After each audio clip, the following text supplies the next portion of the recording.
Pasta তো আপনারা বাইরের রেস্টুরেন্টে খেয়েছেন, নিজেরা রান্না করে খেয়েছেন, কিন্তু আমি যেভাবে রান্না করেছি এভাবে কি কখনো খেয়ে দেখেছেন? বিশ্বাস করেন, আজকে যে পাস্তাটা আমি রান্না করেছি খেতে এতটাই মজা ছিল যে বাচ্চারা চেটে পুটে তো খেয়েছে, আমার হাজবেন্ডের জন্য পর্যন্ত একটুখানি পাস্তা রাখেন, তারপরেও আমি জোর করে একটুখানি রেখেছি ওদের বাবা এসে যেন খেতে পারে।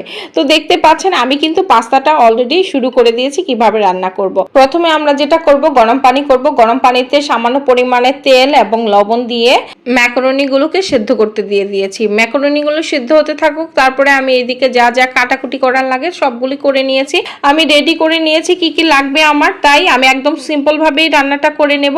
আর এখানে স্টেনারে আমি সুন্দর করে পানিটা ঝরিয়ে নিয়েছি। এখন আমরা চুলায় চলে আসলাম, তারপরে আমরা একটা প্যান বসিয়ে দিয়েছি, এখানে ঘি দিয়েছি পরিমাণ মতো। খুব বেশি ঘি দিতে হবে না, এভাবেই হয়ে যাবে, অল্প একটু ঘিতেই খুব সুন্দর করে পাস্তাটা তৈরি হয়ে যাবে। আপনারা দেখতে পাচ্ছেন যে এখানে আমি রসুন কুচি দিয়েছি এবং কুচি করে রাখা কিছু শুকনা মরিচ দিয়েছি, খুবই অল্প একটা শুকনা মরিচ দিয়েছি। তারপরে আমি চিকেনটাকে সুন্দর করে ভেজে নিয়েছি। চিকেনটা ভাজার পরে আমি যেটা করব, আমার যে সবজিগুলো আমি আগে থেকে কেটে রেখেছিলাম সেই সবজিগুলোকে দিয়ে দিচ্ছি। এখানে গাজর দিয়েছি, ক্যাপসিকাম দিয়েছি এবং পেঁয়াজ দিয়েছি। ঠিক এইভাবেই আপনারা কাটবেন, তাহলে দেখতেও খুব লোভনীয় লাগবে এবং খেতেও যখন আপনি বাইট দিবেন তখন আপনার কাছে খেতেও খুব মজা লাগবে, কামড়ে কামড়ে পড়বে আর খুব মজা লাগবে। তারপর আমি যেটা করেছি, এখানে হচ্ছে ময়দা দিয়েছি, এখানে 2 চামচ ময়দা দিয়েছি। 2 চামচ ময়দাটাকে সুন্দর করে আমি ভেজে নিচ্ছি। ময়দাটা যখন একদম ভালোভাবে ভাজা ভাজা হয়ে যাবে তারপরে আমি নেক্সট স্টেপে যাব।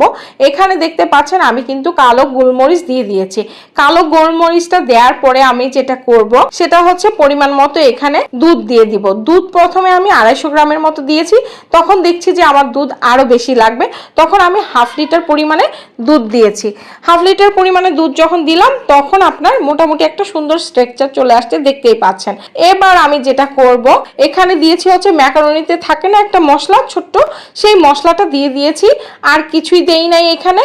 এরপর যখন দুধটা ভালোভাবে ঘন হয়ে আসবে, অর্থাৎ ময়দার মিশ্রণ একসাথে সব মিশে যাবে একটা আরেকটার সাথে, তারপরে আমি দিয়ে দিচ্ছি হচ্ছে ম্যাকারনিটা। তারপর দেখেন ম্যাকারনিটা সুন্দর করে আস্তে আস্তে নাড়াচাড়া দিয়ে সুন্দরভাবে আমি মিশিয়ে নিচ্ছি। এরপর আমাকে যেটা করতে হবে সেটা হচ্ছে যখন ভালোভাবে মিশে যাবে সবকিছু পাস্তার সাথে, তারপরে আমি যাব হচ্ছে চিজে। চিজ দিতে হবে, এখানে অবশ্যই মাথায় রাখতে হবে যে চিজটা মাস্ট বি এই রান্নাতে দিতে হবে, পাস্তাতে চিজ না হলে জমেই না।